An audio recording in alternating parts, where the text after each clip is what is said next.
Louisiana became a Spanish colony in 1762, when the French King Louis XV handed it over to his Bourbon cousin, King Charles III of Spain, as compensation for the loss of Havana to the British that year. Louisiana was the last colony Spain took on, and it didn't remain a Spanish colony long. It was the only colony Spain acquired rather than created, and it inherited a mostly French-speaking population that was determined to remain French, even though France didn't want them and had given them away. The language of Cervantes never dominated here, though for the last third of the 18th century, official documents were written in Spanish. It was during the Spanish period that English-speaking people started coming in from the north in some numbers. New Orleans was an essential part of the expansion of the United States past the Appalachians. In 1803, Napoleon arm-twisted Spain into giving him Louisiana back, and he held on to it for only 20 days before flipping it, handing it over to Thomas Jefferson's men, W.C.C. Claiborne, and once again bitterly disappointing New Orleans' French-speaking community.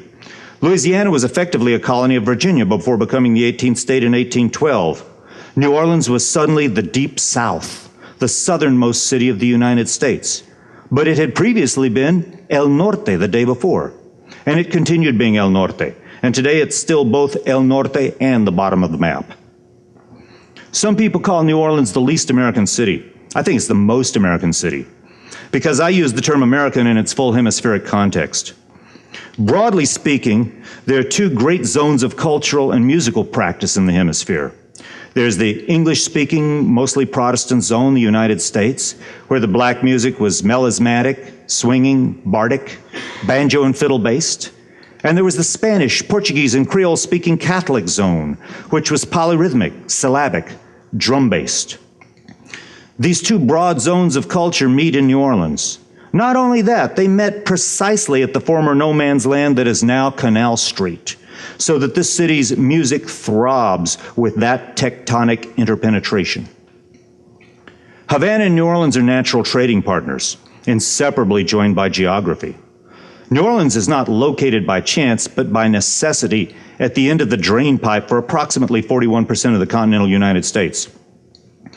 Meanwhile, as the Caribbean flows northward past the Straits of Yucatan into the Gulf of Mexico, a current is created. The loop current, they call it, like an express lane in the sea that connected Veracruz with New Orleans with Havana, then supercharged out the Straits of Florida and out into the Atlantic where it becomes the Gulf Stream, the most powerful current in all the world's oceans, and leads directly back to Spain. It was easier in the 19th century to get across the Gulf from New Orleans to Havana than from Santiago de Cuba to Havana. New Orleans was the entrepot, where agricultural and industrial products of the rich North American heartland could come to market, and equally important, it was a place where silver coin from the metal-rich Spanish world could be gotten in exchange for goods instead of questionable banknotes. During the Spanish years, the governor of Louisiana reported to the Captain General of Cuba in Havana.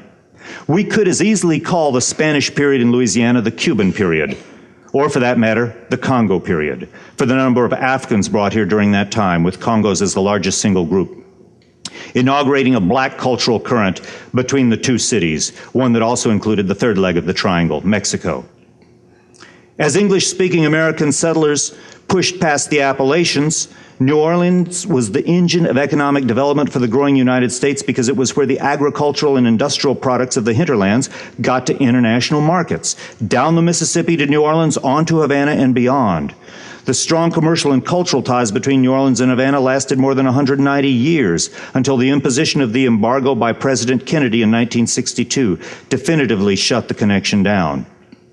Prior to 1960, New Orleans was the jump-off spot in the United States for doing business with Latin America, and especially with Cuba, right down to being the major troop transport point in what the U.S. remembers as the Spanish-American War. But the Cuban connection was not only commercial and military, it was cultural. A continual musical exchange between New Orleans and Havana went on in an open circuit.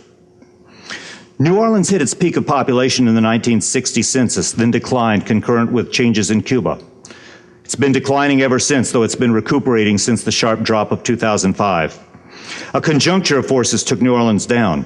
White flight to newly available suburbs following school desegregation, facilitated by a new interstate that ran right through the historic Treme, disfiguring the oldest American residential district in the country. The failure to modernize the port and the arrival of container shipping. The relocation of energy industries to Houston and elsewhere. federal and state neglect, among other factors, including, and this one is rarely discussed, the disappearance of the city's great historic trading partner. Problems of New Orleans now are in part a testimony to the stupidity and wrongheadedness of 50 years' worth of the United States trying to ruin the economy of Cuba.